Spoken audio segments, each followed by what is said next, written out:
al 6, Éxodo 3, del 1 al 6, y después mismo Éxodo 4, del 10 al 17. No sé si alguien quiere contar algo también, algo que le ha pasado, algo que ha vivido, y decir, yo estoy agradecido por esto, o si no, vamos a la palabra.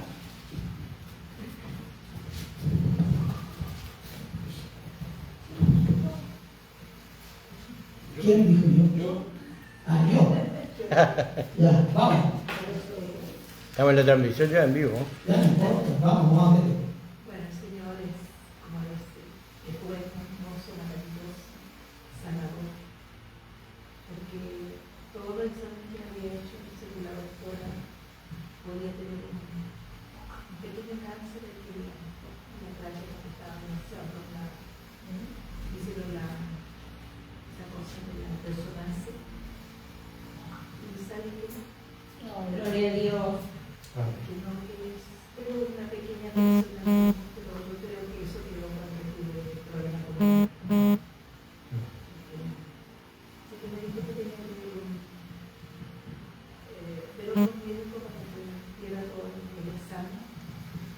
Porque lo que pensaba ella por los exámenes que había tenido, podía tener cáncer de la cara. Gracias, Señor, porque sería bueno. Es una cosa redonda que no ponen a un. No se veía usar el papel. Debe ser así. Tu mano pasa por acá, no sé. Tu mano la que me sana, la que me enseña para la enfermedad. Así que yo estoy sana, Señor, para la gloria de Dios. Así que estoy sana. Amén. Aleluya. Estuvimos orando la semana pasada. Amén. También por eso ya me había contado a mi esposa. Le doy la gloria al Señor. Sí. Tengo un líder y dice parranda, así. No, gloria al Señor, ¿cómo nos vamos a dedicar por eso? Así que vamos a estar agradecidos. Vamos, gloria a Dios, gloria a Dios, gloria a Dios, para siempre, para siempre, para siempre. Y ahora dando un aplauso si quiere hacerlo con toda tu fuerza y agradecer al que nos da la vida, al que nos da la vida. Dice el Salmo, y nunca olvides ninguno de sus beneficios. Ninguno de sus beneficios. Ninguno, ¿ah? Y ese no olvidar ninguno de sus beneficios es todo, ¿ah? Por eso yo le hablaba acerca de todos los milagros, de algo tan fundamental como la piel, decir, ¿cómo está este órgano tan, es el órgano más grande que nosotros tenemos, cubre toda nuestra piel, y como cuando le pasa algo, se alerta y da dolor al tiro? Algo de eso. Así que estamos cada día más agradecidos de Dios. ¿Amén? Así que vamos con actitud. Sí, como llega con alguien, con actitud. Gracias. Porque así llega. Vamos que se puede. Llega con actitud ella. École, ¿cuál? Éxodo 3, del 1 al 6. Dice así. ¿Sí? Dice ahí, sí. Dice, apacentando Moisés las ovejas de Jetro, su suegro, sacerdote de María, llevó las ovejas a través del desierto y llegó hasta Horeb, monte de Dios. Y se le apareció el ángel de Jehová en una llama de fuego en medio de una zarza. Y él miró y vio que la zarza ardía en fuego y la zarza no se consumía. Entonces Moisés dijo, iré ahora y veré esta grande visión, porque causa la zarza no se quema. Viendo Jehová que él iba a ver, lo llamó Dios en medio de la zarza y dijo, Moisés, Moisés. Y él respondió, heme aquí. Y dijo, no te acerques, quita tu calzado de tus pies, porque en el lugar en que tú estás, tierra santa es. Y dijo, yo soy el Dios de tu padre, Dios de Abraham, Dios de Isaac y Dios de Jacob. Entonces Moisés cubrió su rostro porque tuvo miedo de mirar a Dios. Ahora el 4, capítulo 4, versículo 10 al 17. Dice así. Entonces dijo Moisés a Jehová, ¡ay, Señor! Nunca he sido hombre de fácil palabra, ni antes, ni desde que tú hablas a tu siervo, porque soy tardo en el habla y torpe de lengua. Y Jehová le respondió: ¿quién dio la boca al hombre? ¿O quién hizo al mudo y al sordo, al que ve y al ciego? ¿No soy yo Jehová? Ahora pues ve, y yo estaré contigo, con tu boca, y te enseñaré lo que hayas de hablar. Y dijo: ¡ay, Señor! Envía, te ruego, por medio del que debes enviar. Entonces Jehová se enojó contra Moisés y dijo: ¿no conozco yo a tu hermano Aarón, levita, y que él habla bien? He aquí que él saldrá a recibirte, y al verte se alegrará en su corazón. Tú hablarás a él y pondrás en su boca las palabras, y yo estaré con tu boca y con la suya, y os enseñaré lo que hayáis de hacer. Y él hablará por ti al pueblo, y él te será a ti en lugar de boca, y tú serás para él en lugar de Dios. Y tomarás en tu mano esta vara, con la cual harás señales. Padre, te damos gracias esta mañana. Eres tú el Señor. Estamos delante de tu presencia, delante de tu palabra, y te agradecemos, amado Jesús, por todo lo que esta mañana hemos vivido, por todo lo que hemos escuchado, los milagros, las respuestas de oraciones, las sanidades, el juntarnos, el reunirnos, el poder cantar con libertad.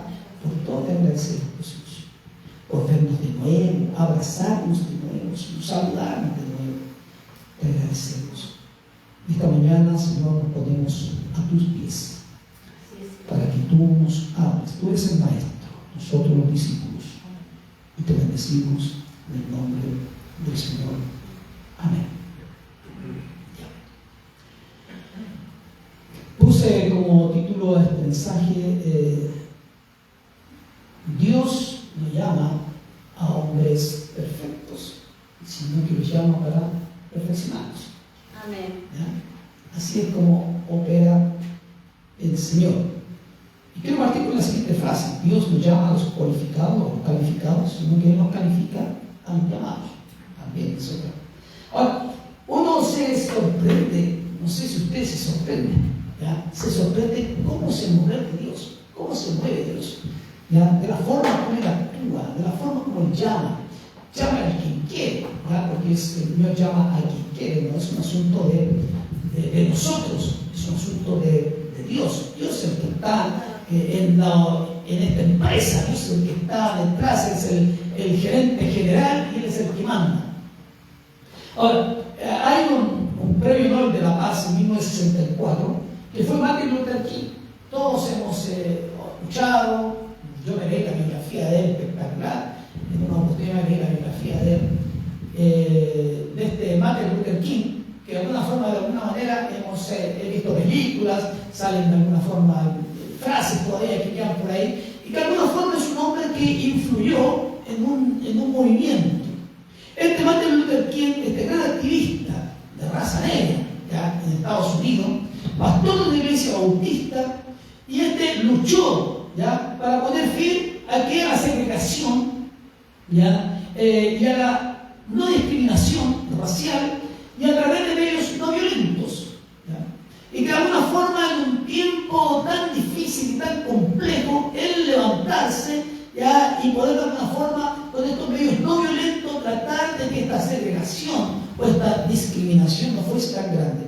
Ahora, este hombre de alguna forma tenía un sueño. El sueño era, o señalaba parte del sueño, ¿ya? Él tenía este sueño, el que algún día, en el futuro, cercano, lejano, algún día un niño negro y un niño blanco se darían la mano, jugarían juntos en una plaza, juntos podrían ir al colegio y poder vivir tal vez en el mismo barrio y tal vez optar a los mismos trabajos.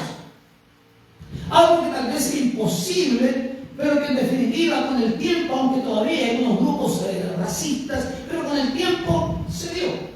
¿O quién se iba a dar cuenta, siguiendo la misma tónica de Martin Luther King, o nadie podría imaginar que el presidente número 44 de la nación más poderosa del mundo llegara a ser gobernada por un descendiente afroamericano, negro, descendiente de la raza esclava, ¿ya? Que era una bofetada misma a lo que era el racismo, o aquellos que decían que los negros no tenían alma, como uno de los movimientos más radicales dentro de algunas doctrinas, señalaban que los negros eran descendientes de Satanás, como los mormones, pero con el tiempo tuvieron que cambiar parte de su doctrina o su planteamiento doctrinal. Ahora, Dios es el que llama, Dios es el que levanta, Dios es el que califica, Dios, no somos nosotros. Ahora, ¿quién podría gloriarse? Usted o yo podríamos gloriarse de algo delante de Dios, si Dios es quien llama a quien Él quiere. Ahora, siempre y existe dentro de nuestra nación, simplemente, ¿para qué no voy tan lejos como Estados Unidos? Porque fue mundialmente conocido.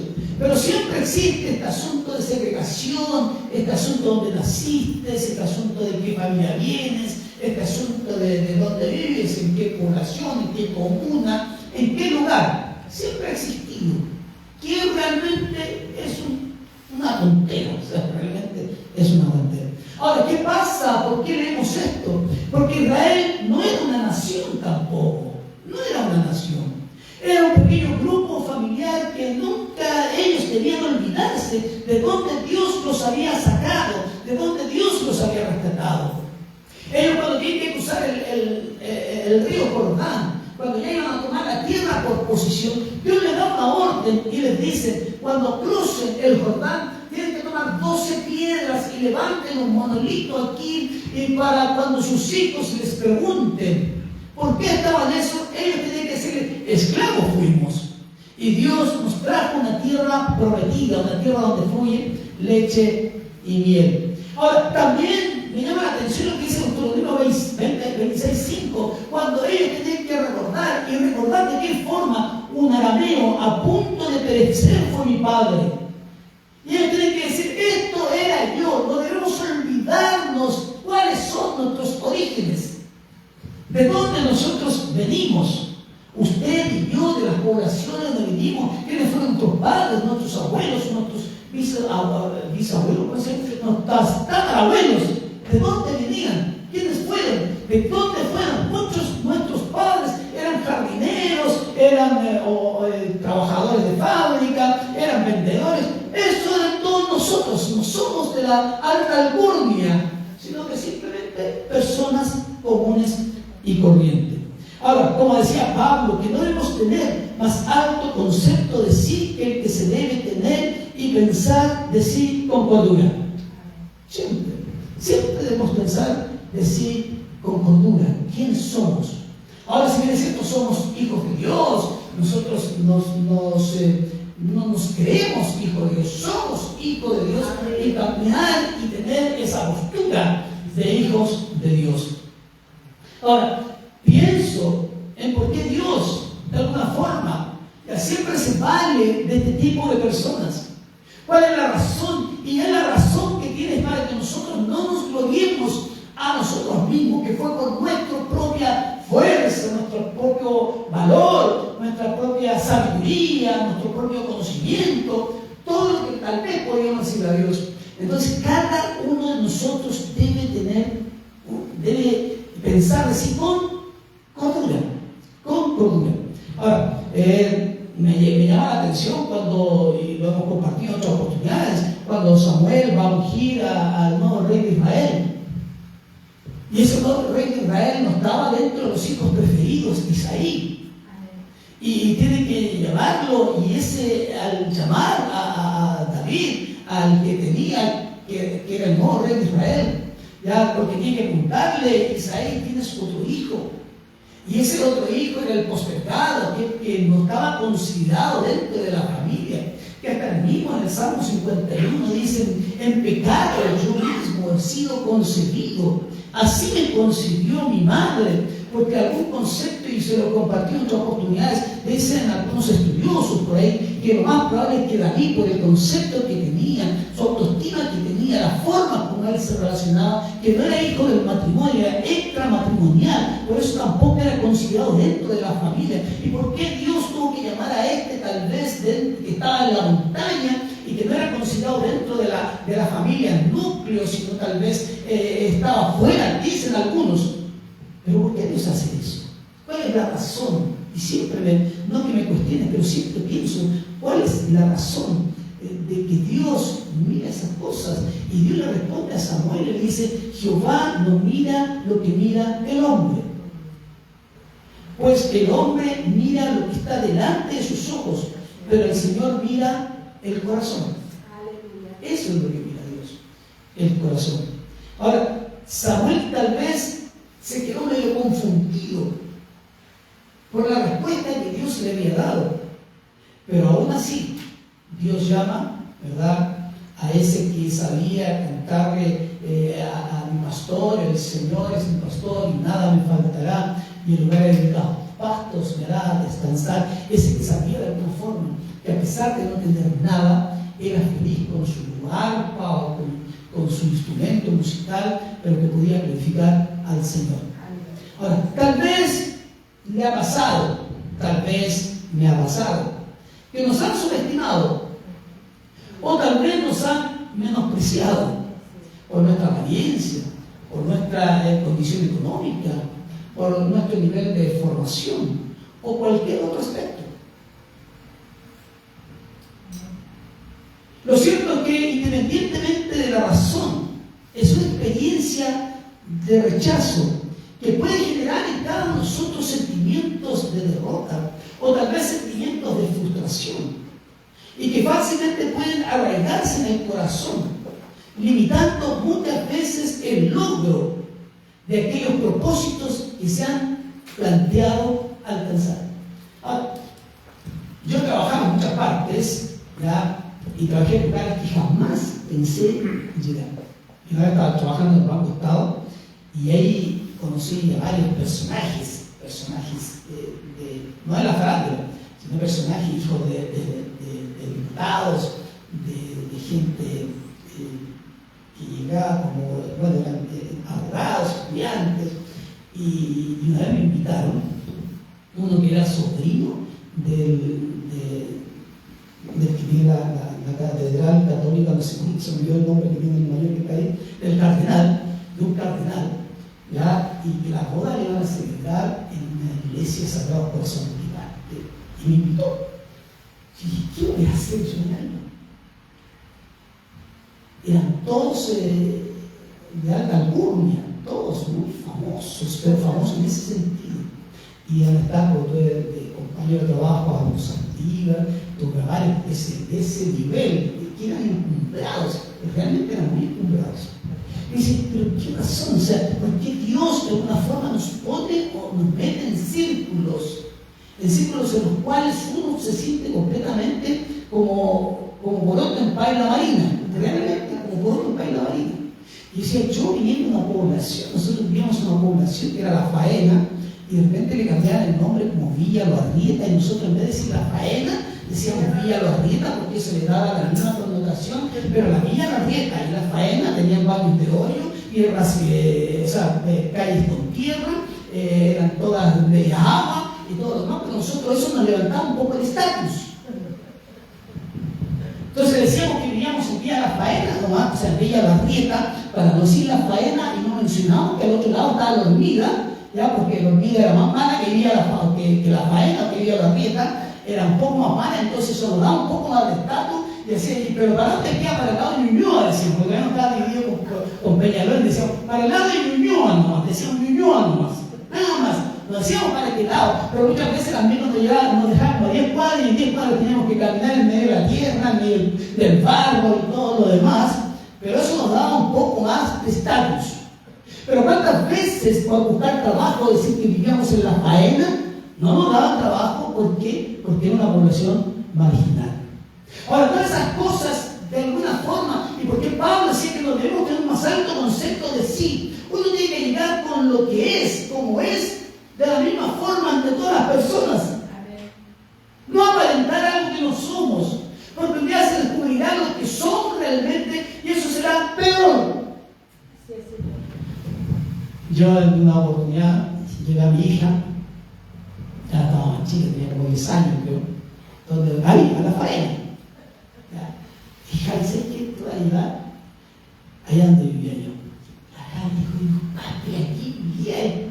Sí, decía, en esa casa vivía, y allá estaba el grifo del agua, como una cuadra allá, el grifo del agua en donde había que buscar agua allá para traer a la casa. Pero ¿cómo te bañas? Bueno, calentamos en un tarro, tiramos en un tarro, no vamos. Así, lo más ecológico posible. Y una vez la llevé donde estuve hasta unos 10 años, que era Los Ríos Sur, y le dije, vaya a la otra parte. Y la Javi, yo no quiero bajar, aquí ya estaba muy grande. Dijo, Javi, no, aquí no quiero bajar, me dijo, es muy feo. Dije, pero ahí vivimos. Pero ¿cómo esa casa sí? Pero vivíamos en una parte de atrás, donde era media agua, donde mi mamá tenía que levantarse con una pala a sacar el agua que se metía a las piezas y todo lo demás. Y de repente los hijos no pueden entender las lugares donde nosotros mismos vivimos. Pero como Dios de alguna forma nos va moldeando, nos va llevando a lugares que muchas veces nosotros no podemos entender. ¿Y por qué hablar de milagro? Porque el que esté aquí esta mañana es un milagro nomás, nada más. No porque lo merezca, no porque sea mejor que ustedes, en absoluto. Siempre yo les he dicho, yo soy simplemente aseguradores, nada más. Ahora, ¿qué pasa? Cuando esas experiencias, si no son sanadas, si el Señor no toma control de eso, vivimos amargados el resto de nuestra vida. Y lamento realmente nuestra desgracia, lo que nos tocó vivir. Pero ya no estamos en esa situación. No somos millonarios, multimillonarios, no, pero Dios nos ha dado una dignidad. Amén. Nos ha dado una dignidad que tal vez ni siquiera la merecíamos, pero por amor a Dios nos dio una dignidad. Ahora, claro, nuestros hijos ahora estudian, están en la universidad y todo lo demás, y son profesionales. Y está bien, no está malo, es súper bien. ¿Por qué? Porque estamos en otra postura también nosotros, de empujarlos a ellos que no sean igual que nosotros. Ahora, ¿qué pasa? Sin embargo, estas experiencias que podamos vivir, ¿ya? Es para que un hijo de Dios, cada uno de nosotros, en lugar de traer fracaso, llevemos esperanza. ¿Por qué razón? Porque no queremos que nuestros hijos vivan lo mismo que nosotros vivimos. Tal vez muchas veces podemos ser hasta exagerados y demasiado sobreprotectores y queremos que nada les falte. Y de la misma forma como Dios hace con nosotros, pero en definitiva no tenemos que traer fracaso, debemos llevar esperanza. Será mejor, te irá bien, será mejor que nosotros tener las cosas, pero siempre mantente humilde. Que no se vayan los humos a la cabeza, mantente siempre humilde. Aleluya, porque si llevamos esperanza, aleluya, habrá victoria. Pero la victoria será solamente en Cristo Jesús. Allí se puede obtener. En ninguna otra clase, por más de títulos que podamos tener, y no estoy contra eso, más títulos universitarios que podamos tener, pero siempre debe existir la humildad. Dios el que te dio las capacidades, Dios el que dio los recursos, Dios el que movió las manos, pero si no ha sido Dios, no hay nada más. Es Dios, el Señor, el que trae bendición a nuestras vidas. Dale un aplauso ahora sí.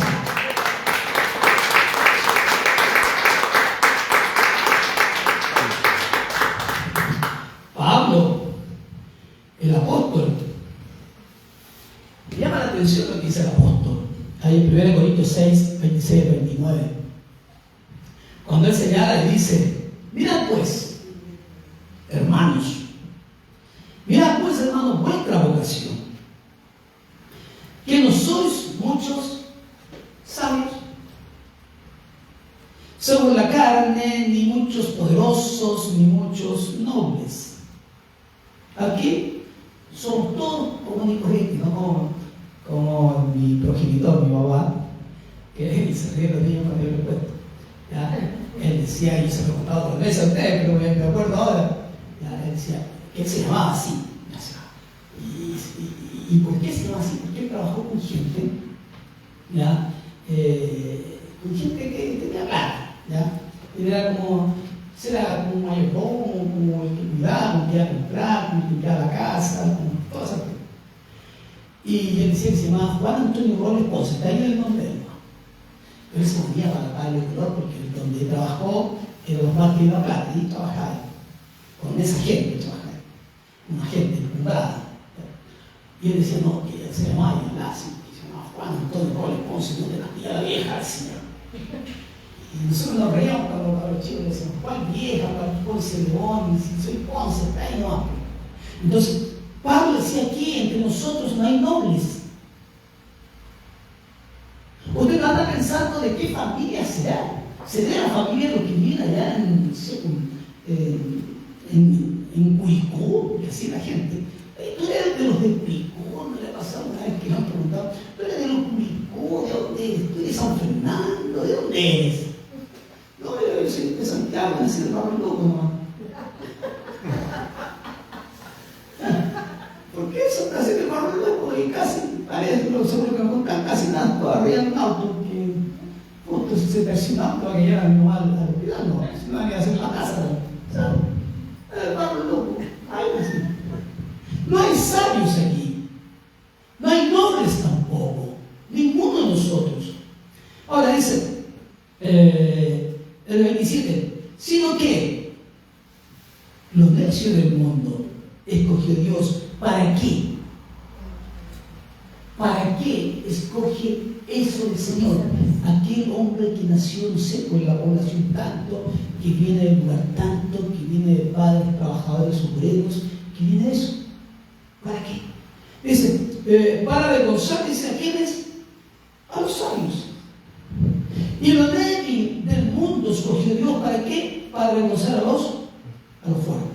Y lo débil del mundo y lo despreciado escogió Dios, y lo que no es, para deshacer lo que es, a fin, y ahí está el secreto, si algún secreto hay, a fin de que nadie se jacte de su presencia. Usted no puede venir a decir a mí, no, que yo soy de los, no, soy de los del, yo soy de los de Curicó, soy de Abolengo. Y más encima agregarle algo a su propio apellido para que en definitiva no sea tan vulgar decir Robles, Gutiérrez. Si Robles, Gutiérrez, no alcanzó más. Por el menos si hubiera sido de los Robles, habría cambiado un poco más el de los, habría cambiado un poco más y eso me habría dado un poco más de abolengo. Pero soy Robles. Del Robledal que había por ahí en España, y de repente dijeron, bueno, los Robles, como hay un montón de en el Robledal, los Robles. Entonces, no hay, ¿verdad? Para que nadie aquí venga a jactarse de nada, de su apellido, de dónde vive, nada. Somos simples mortales, nada. Entonces, Dios, el que llama, aleluya, a los hombres, y Dios los llama para calificarlos, para ponerlos en el lugar que corresponde, para que la gloria siempre se la lleve el Señor, para que la majestuosidad de Dios sea siempre para Él. Aleluya. Y cuando uno ve las Escrituras y ve y trata de hacer algún listado nomás de una pequeña lista de algunos de los que Dios llamó para llevar adelante la obra del Señor. Y veo que todos los hombres, las mujeres que Dios los llamó hombres con pifias, mañosos, maniados, aleluya, que venían con problemas graves, con situaciones paupérrimas, con situaciones económicas difíciles, con problemas matrimoniales, con problemas con los hijos. ¿Ya? Pero como estos se dejaron moldear de alguna forma con Dios, creyeron a un Dios vivo, al Dios de las oportunidades, al Dios que cambia, al Dios que transforma, a ese Dios precioso que de alguna forma, de la nada, de lo vil, de lo menospreciado, quiere hacer hombres y mujeres de bien, hombres que se paren y digan y que tengan el carácter de Cristo y digan y no achicarse delante de las personas y decir, sí, soy un hijo de Dios, y si soy hijo de Dios, soy un hijo del Rey, y tengo esta postura porque soy hijo de Dios, no de arrogancia, sino que más bien entendiendo de lo que somos dentro de este mundo.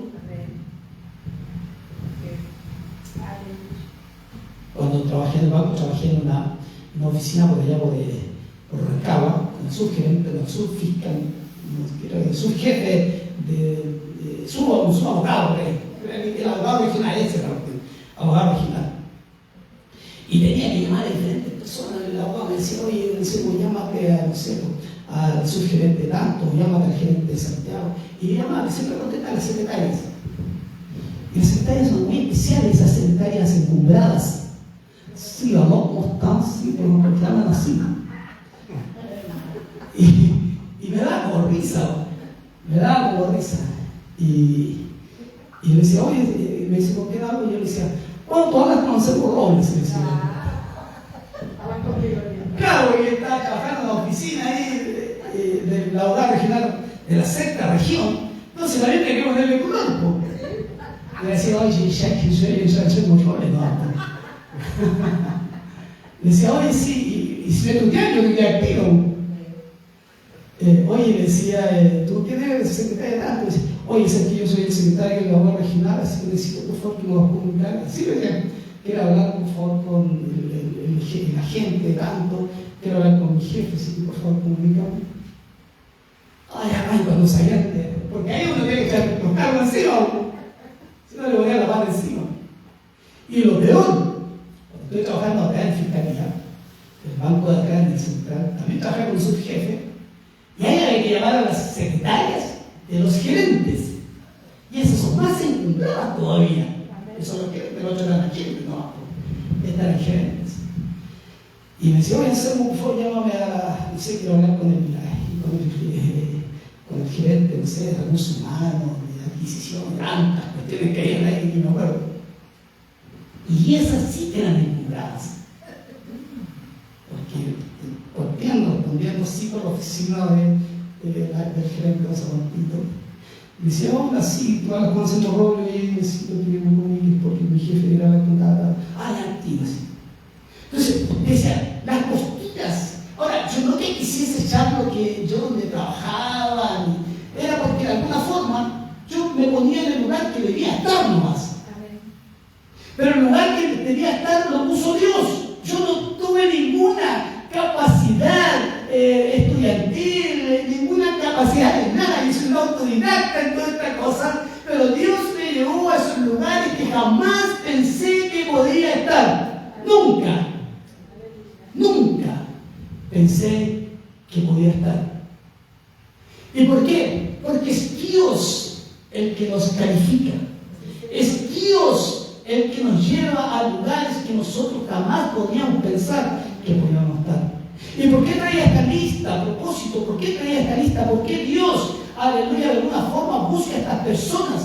Porque el mismo Pablo señalaba, de modo que si alguno está en Cristo, nueva criatura es. Las cosas viejas pasaron y aquí son todas hechas nuevas.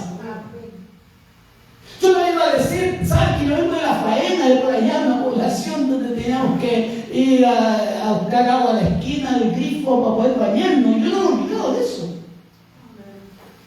O que teníamos que ir a buscar el gas, cuando había plata para el gas, en una escoba, un palo de escoba, 2 personas ahí corriendo, para ir a buscar el gas, no sé cuántas cuadras por allá, ahora me llama, me deja en la casa. Pero vemos cómo es Dios. Dios, si lo llamó a usted, es porque quiere calificarlo, no porque tuviese capacidades extremas, porque tuviese capacidades académicas, y bien es cierto, son buenas, no son malas, y no estoy en contra de eso, sino que es Dios el que debe capacitarte, es Dios el que te califica, es Dios dentro de toda nuestra indignidad, inmundicia, Él quiere cambiarlo todo y hacerte una nueva persona. Aleluya. Y buscaba el mundo y decía, Jacob, ¿quién era Jacob? Jacob era un tramposo, un engañador, era un pillo. Eso era Jacob. ¿Quién era Pedro? Pedro era tenía un temperamental, un temperamento fuerte, daba el combo y después preguntaba, ya era mecha corta, ese prendía con agua, ni siquiera prendía con benzina, prendía con agua, rapidito. Y además, el que negociaba ni siquiera un traicionero, no era de los primos limpios. ¿Quién era David? David era un adúltero, bajo estima, un temperamental, un casi bipolar, un día en las nubes y otro día en la depre. ¿Quién era Noé? No era uno que se embriagó, o sea, un curado Noé. ¿Quién era Pablo? Pablo era un asesino. ¿Quién era Marta? Marta era acusete, fue a acusar activa al Señor ahí. Se angustiaba mucho Marta. ¿Quién era Sara? Sara era impaciente, era que escuchaba echar la puerta. No sé, me parece raro esa cosa, escuchaba echar la puerta. Tomás era uno que dudaba, era un incrédulo. No es decir otra cosa del tema de Sara, porque no sé si le rezaba por sí ¿cómo se llama? A Abraham. ¿Quién era Tomás? Tomás dudaba. era un incrédulo. Era Moisés. Moisés era un tartamudo. ¿Quién era Abraham? Abraham era un viejo, edad avanzada. ¿Quién era Lázaro? Lázaro estaba muerto. ¿Quién era Jonás? Jonás era uno que huía del llamado de Dios. ¿Quién era Gedeón? Gedeón era un cobarde, un miedoso, un cobarde. Y podríamos seguir enumerando. O sea, Dios no se valía de gente que en definitiva fuese tan profesional en lo que hacía, tan limpio, tan puro. Ahora, el que decide servir y seguir y creerle a Dios, debe estar dispuesto a romper con lo malo del pasado y que tenga la esperanza de lo que Dios puede hacer en la vida de cada uno de nosotros. Que todo, aleluya, no todo está perdido, porque habrá algo imposible para Dios. Cuando uno de repente puede decir, ay, pero es que nunca se va a convertir a Cristo, que es malo, está perdido. Pero ¿quién sabe? ¿Quién? ¿Cómo podríamos nosotros calificar a una persona si decimos no estamos de acuerdo con lo que pueda hacer? Pero sabemos o estamos convencidos de lo que Dios puede hacer en la persona. Cuando somos nosotros, si nosotros fuéramos Cristo, yo fuera el Señor, no habría escogido sabiendo, no habría escogido a Judas. ¿Cómo voy a escoger a un Judas? El que me va a vender después, que me va a apuñalar por la espalda, o un Pedro que me va a negar, y el resto de los apóstoles que me van a dejar en el momento que más los necesitaba. Porque Dios, el Señor, escogió a esos. No entiendo.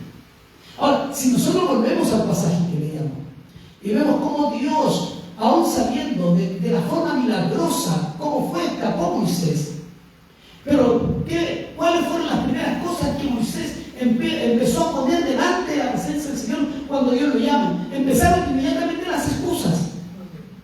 No fue inmediatamente, sí, yo voy, yo soy campeón. No, empezaron inmediatamente las excusas. Y eso es muy familiar, es uno de las excusas. Los es que, los hay que y los Aunque Dios había comenzado con Moisés hacía 80 años, necesitó tanto tiempo para trabajar con un hombre así, 80 años. Pero su vida de fe comienza junto a esta zarza ardiendo. Durante esta conversación que Dios tiene, Moisés no le contestó con entusiasmo a Dios. Se había arrancado de Egipto hace 40 años atrás por la muerte del egipcio y porque los hermanos en un momento dado una discusión que tuvieron los judíos le enroscan y dicen, bueno, ¿quién te levantó a ti como juez nuestro y también nos vas a matar a nosotros como lo hiciste con el egipcio? Ahora, ¿cuáles son las excusas de Moisés? ¿Por qué no le contestaba con ese entusiasmo? Sí, Señor. No le dijo, sí, Señor, sea hecha tu voluntad, yo voy, qué bueno, que yo estaba esperando este llamado, voy, yo no te preocupes, voy inmediatamente. ¿Cómo fue? No, fue más bien, Señor, no podrías enviar a otro. Moisés comenzó a enumerar varias excusas que pueden resultar muy familiares. Él dijo, ¿quién soy yo para que vaya a Faraón? Sí, es cierto, ¿quiénes somos nosotros? Ahora tenía razón en cierta forma Moisés. Era solo un simple pastor de ovejas, un obrero de la concha, un chofer de colectivo, de Uber, un empleado público, un profesor, un cesante, una dueña de casa, un mecánico, un transportista, un carpintero, un nochero, un guardia, un consejero, no se va a notar. Pero ¿qué es lo que le dice Dios? Aleluya, porque nosotros nos vemos a nosotros mismos, vemos ni siquiera nuestras capacidades, nuestras incapacidades. Es que no puedo, es que no se hablan muy bien, es que siempre los esques. Pero ¿qué dice Dios? Ven, porque yo estaré contigo. Ven. Cuando usted tenga que orar por una persona, no piense que solamente el pastor es el que tiene que orar. Usted puede hacerlo, sí, puede hacerlo perfectamente. Pero usted va a pensar, pero es que yo no sé mucho de Biblia, no sé mucho de teología, no estudia. ¿Qué importa que no sepa mucho de Biblia, que no esté estudiando teología? ¿Qué importa? Usted poderoso el Señor y por esas manos fluirá el poder de Cristo. No es su poder, es el poder del Señor.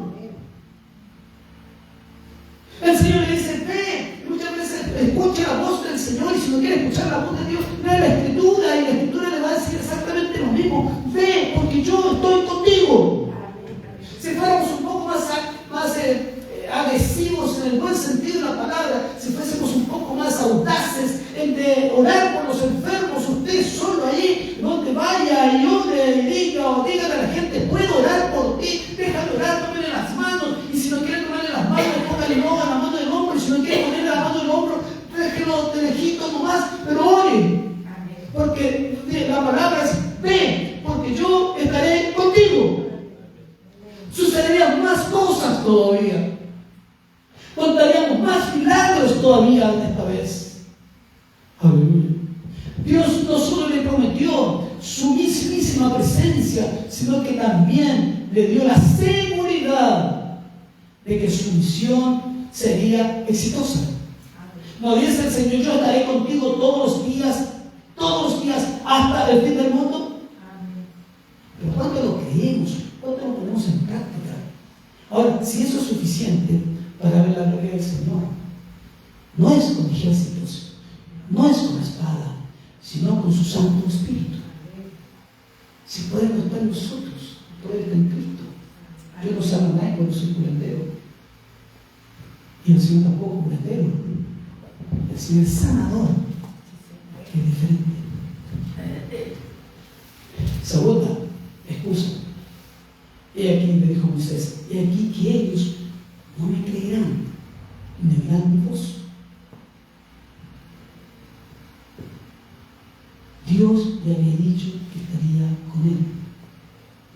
A esta altura empieza a quedar bastante claro que Moisés no es un sujeto que exhibe una buena disposición. Dios tiene que fortalecer la fe de Moisés. Y de la forma que fortalece la fe de Moisés, le dice, ves que ese palo, el callado, tíralo al suelo. ¿Y qué se convirtió? En una serpiente. Entonces dice, toma la serpiente, la tomó, se convirtió en un palo. Después le dice, a ver, toma, muéstrame tu mano, ponla ahí en tu seno. La guardó Moisés. Ahora sácala. Estaba leprosa.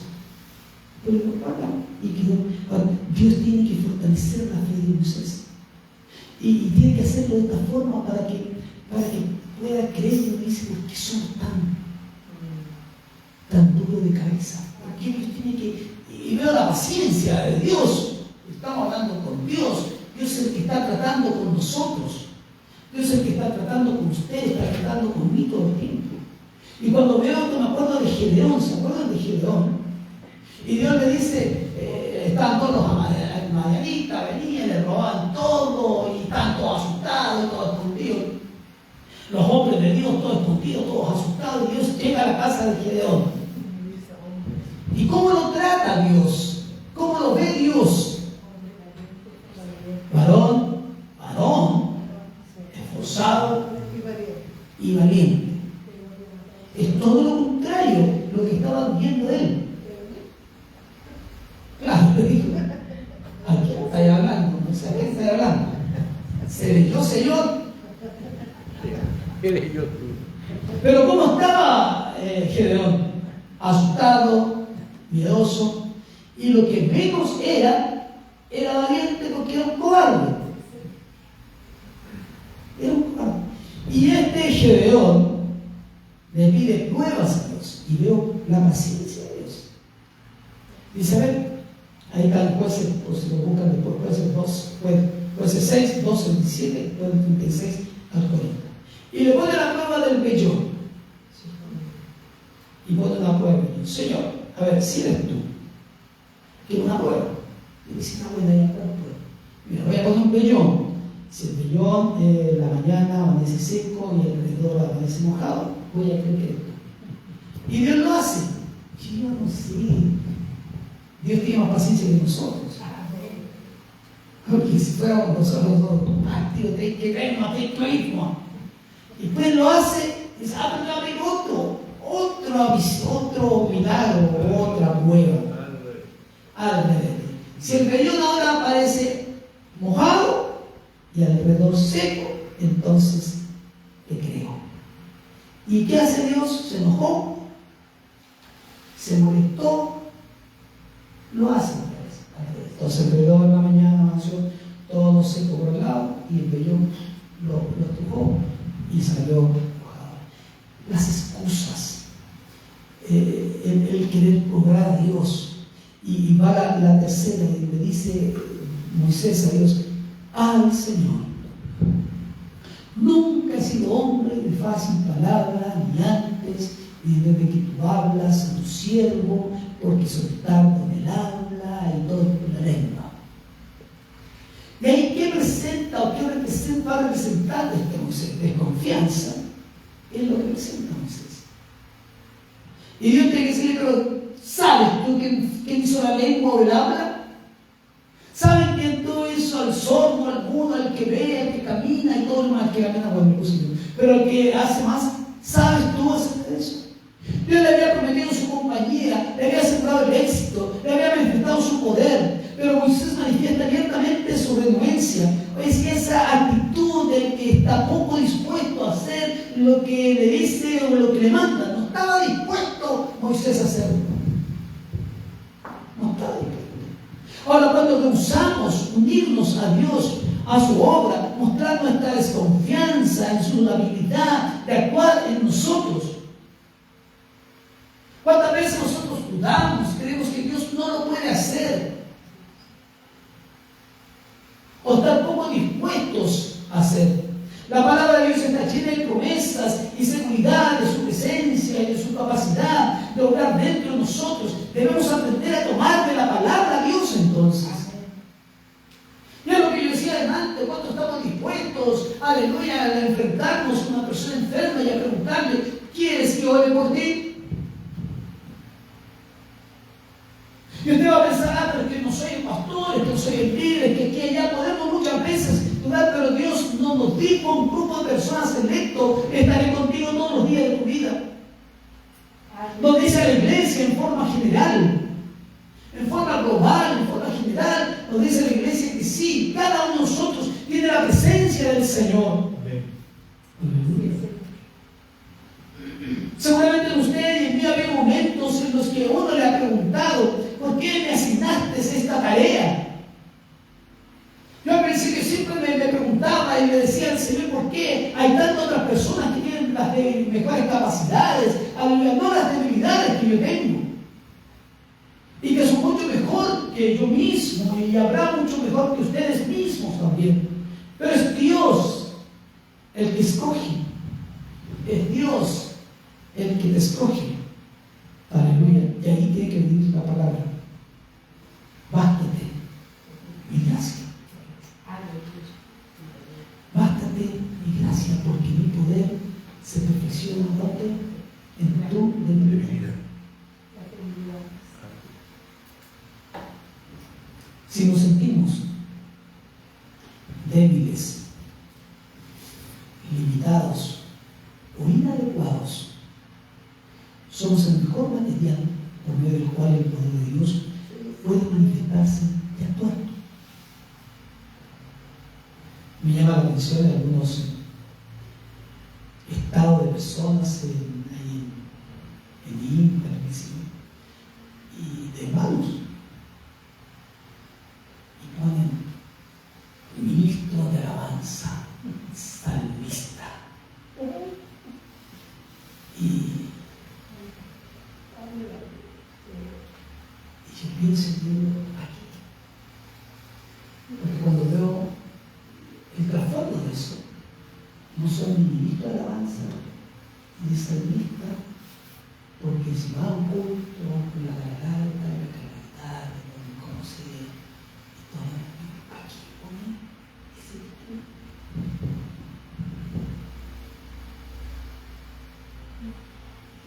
Y un día yo le pregunté a la persona, le pregunté porque me incomodó.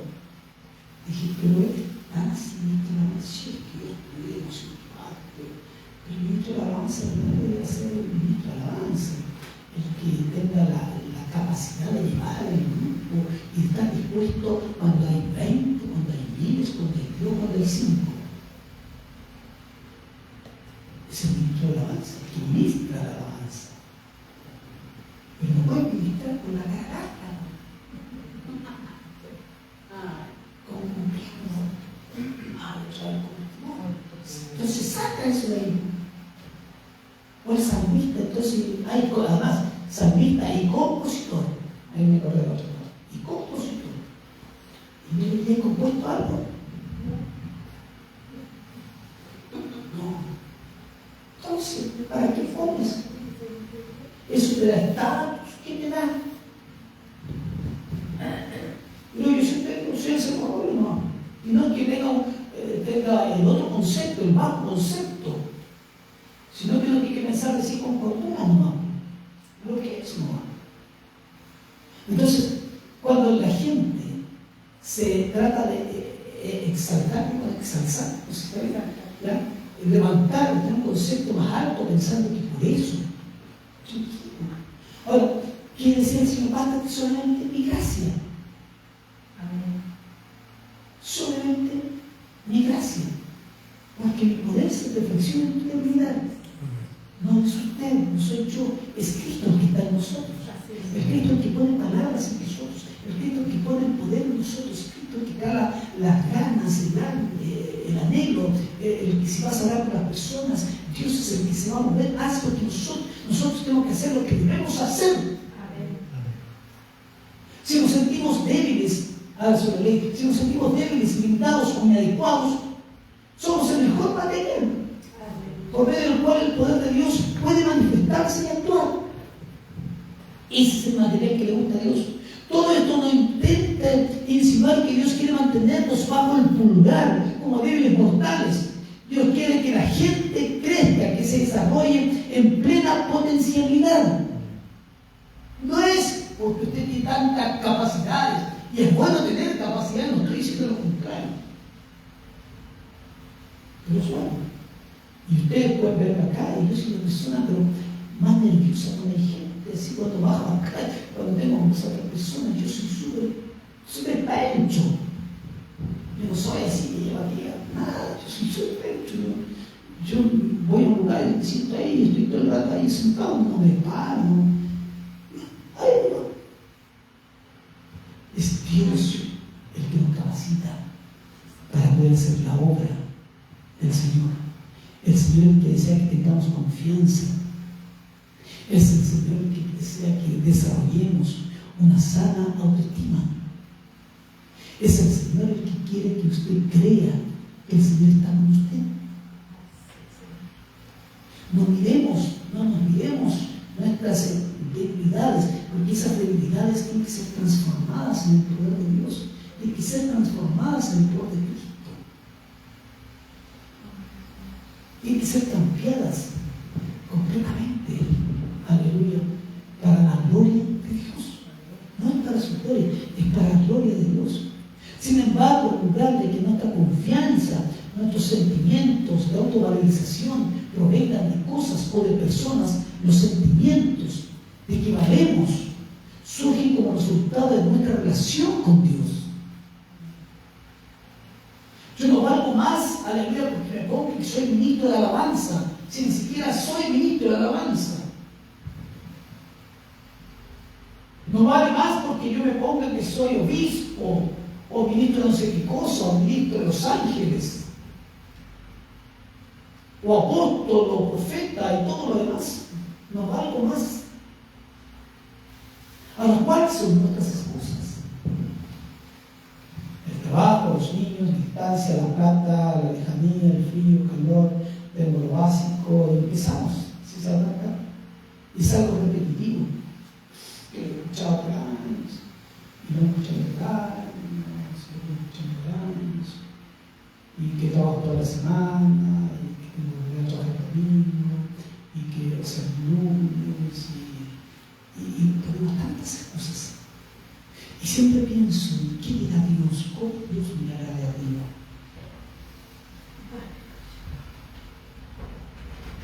¿Cómo Dios mirará hacia abajo? Y mirará.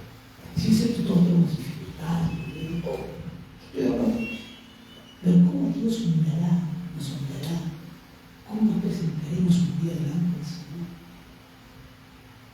Y pienso en esas palabras que el Señor decía cuando llamaba al mundo y decía, oye, tú me pagas, no, que primero déjame ir a enterrar a mi padre, no, que tengo que entregar una yunta de bueyes, no, déjame hacer esto primero, después decido, y empezar. ¿Se acuerdan de esas? ¿De lo que decía eso?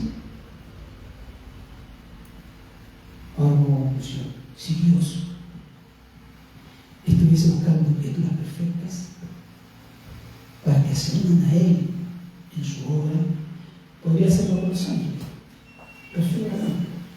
Los ángeles son perfectos, aunque algunos pecados, son imperfectos. Pero buscaría a Dios a ellos. Pero en lugar de ellos, nos ha elegido a nosotros, a usted y a mí. Eso es el Señor, a usted y a mí. Si permitimos que Dios actúe por medio de nosotros, pasaremos a ser la evidencia incuestionable de su poder. La presencia incuestionable de su poder. Por la obediencia, Moisés llegó a ser un dirigente poderoso.